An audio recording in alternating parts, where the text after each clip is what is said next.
Well, good morning, Paul Hinson. How are you doing today? I'm great. Good morning, Joe. How are you doing? Yeah, I'm really well, thank you. I'm looking forward to hearing all about the world of scope from you. So let's start with question number one, and that is, what made you want to join Total Negotiation Group? Yeah, great question. So I was lucky enough to be part of a total negotiation course. So we ran experienced negotiator within the company that I was in, and I've been on lots of negotiation courses. But for me, the passion of the facilitators, the content that we went through, and the result that we got at the end of it, made me really think about what I wanted to do in my next future career change. And I'd always had a passion for learning and a passion for people and seeing people go through journeys of learning as well. So, I looked at TNG and I was lucky enough that a role was actually available as a consultancy director when I was looking. And here we are today. A few months later, here we are in a Total Negotiation Group, having the chance to actually facilitate and consult with fantastic suppliers around the world. So it's been a great journey, and looking forward to continuing it.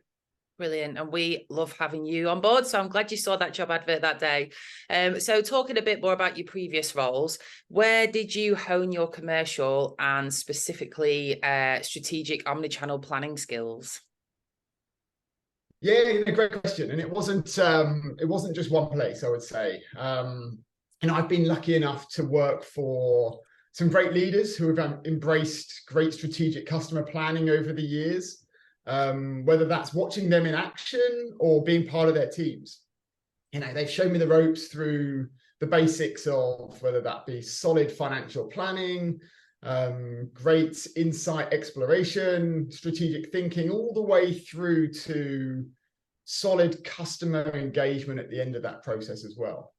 And I suppose that combined with the opportunities I've had in my career to work for both large CPG companies, which have a wealth of information, whether that's insights, data, revenue growth management structures and plans that come through and deliver through the customer, or whether that's actually working for small startup organizations where the ambition of strategic customer planning is to double, triple, quadruple the growth year on year of that organization, has really given me a sound understanding and grip of what makes a great strategic customer plan.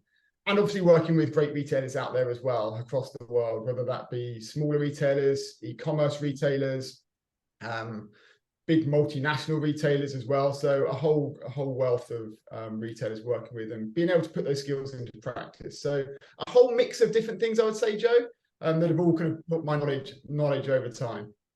Amazing. And so for those people that don't have that experience, like you mentioned startups there, you've got a brand new startup, you've never worked in CPG before, you haven't got the data and the insights. Are there any good podcasts or books or any free learning that's out there to help you learn about customer planning? Yeah, I mean, lots of learnings that are out there in the marketplace. So you mentioned books. One of the books that has always stuck in my mind has been the Airbnb story, actually. So not a conventional book, but the Airbnb story is fantastic. I'm not sure if you read it, Joe. I've Have you not seen read that it. book? No, no. So it's a story about the founders of that organization. And while it's a fantastic story, and the story is great about how they built Air Bed and Breakfast, it's more about the ambition and the passion from the leaders to find a way to deliver their strategy and make it work. They sometimes we're so quick in CPG organizations to say, "Oh, that didn't work. It was the wrong strategy. Let's screw that up and throw it in the bin," right? Yeah. The strategy was right. It was more about the way that they executed the strategy, from going back to their customers and listening to their customers to understand exactly what they wanted. And it took them 4 years of chopping and changing their execution of the same strategy before that hockey stick of growth suddenly took off for them. And it's a fantastic story and book about how they did that. And for me, that's what sets apart great strategic customer planning. It's ambition of the people throughout the process to find ways to make it work. there's obviously the foundations of a strategic customer plan, which is equally important, but it's the ambition of the people through that process to find a way to make the strategies work in practice as well, that sets great strategic customer plans, aside from ones that are just mediocre. Amazing, thank you. So you've been in TNG for a few months now, about 6 months. What is the difference between what we offer and what our competitors offer?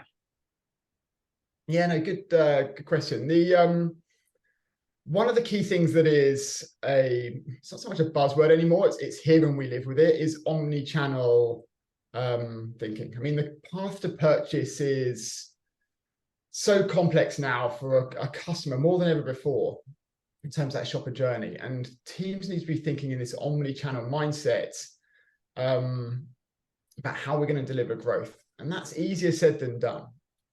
Gone are the days of teams sitting in silos, or sales teams sitting in silos building customer plans. Retailers play a much more bigger and impactful role, I would say, in organizations these days, whether that be, they still sell your products and have your products on shelf, whether that's the physical or the digital shelf, but ultimately they're media outlets. They build awareness through the first stage of the consumer path to purchase. They're bringing new shopper data, which gives suppliers new insights. Multifunctional selling teams has always been a word in the industry, but probably no more relevant today than it's ever been before. And Scope, the course and the consultancy that we offer around strategic customer planning, sets us aside because we really look at that cross-functional input into how to build great customer account plans, not just from a sales perspective, but from a total organizational perspective, to make sure we deliver the category, the retailer, and the supplier growth plans that are needed to deliver your business goals. Thank you. And moving away from work for the 2 seconds, just to give you your breath back, what's your favorite chocolate? Oh, even better question, that one. I've always been, it's probably from my youth actually. I'm a Yorkie fan, but I am not just the standard Yorkie, I am the fruit and nut Yorkie. Fruit and biscuit, I think it is, which is the purple packaging one. So yeah, I'm the fruit and biscuit Yorkie person. I feel like that says a lot about you, Paul. So our next question is, if you had one piece of advice to give to people regarding customer planning, what would it be? Yeah, this is a really important one. I mean, there's so many things you could pick out in this, whether it be, focusing on the customer, sound financial planning, strategic thinking. There's so many things that are really important within this. But if I had to pick one, it'd probably be the passion and ambition of the individuals through the process and the people through the process. And probably, I know it's two, but I'll stay with ambition. You asked for one.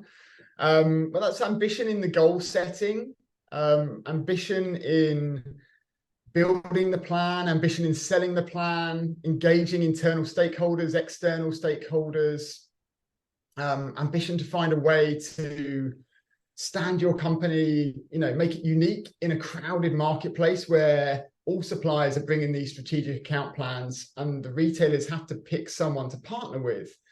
It's that ambition to find a way to succeed, which sets great customer planning apart from mediocre customer planning. And we see that a lot through the process, and it's the teams that have that passion and ambition through that process which really come out with better results the other end. Fab. And on that, because we're always looking for good results at TNG, what exciting new customer planning tools or solutions are we going to come out with in the next year?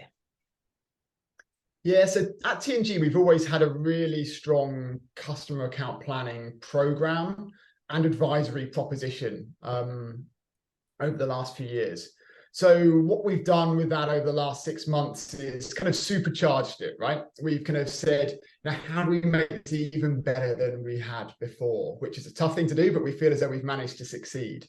So we've launched what we call Scope. So really focusing on strategic customer account planning with that omni-channel lens onto it, and thinking about how do we really think about the omni-channel landscape, still has the customer and shopper insights and the ambition in the plan, and it has the structured approach to strategic thinking. So that is still there.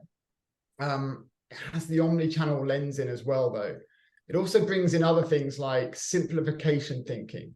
You know, in businesses today, you know, you can come out with a strategic plan, and sometimes it feels like you're loading things on top of the day job, right? So how do we think about simplification of our thinking through that as well? And also, how do we think about step changing our thinking? And also allocating appropriate resources to that step change thinking that's going to drive the growth, not just today, but also in 2-3 years' time. And we're already thinking about that today. So it's a continuation of that growth. So Scope is launched, it's here. And that's both of a training course, but also a advisory proposition as well, how we would talk about customer planning. So we're really excited about this, and we've seen some great uptake since it's been launched. Fab, thank you.